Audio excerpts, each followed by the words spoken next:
Hello everyone. Today I will show you these two products, that is laptops.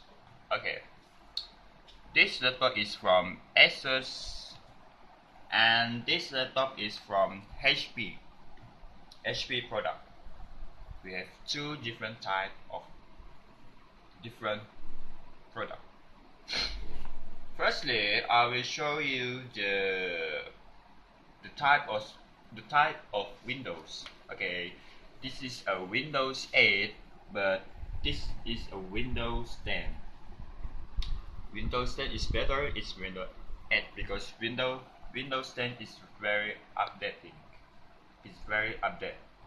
The system is very updated compared to Windows 8. Okay. Secondly, the processor of the laptop is, we have only Intel inside.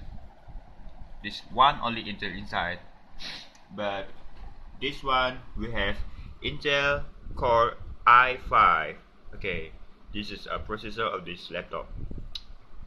Okay, but not only we have this one, but we have a graphic card that is named of AMD Radeon Graphics. We have two type of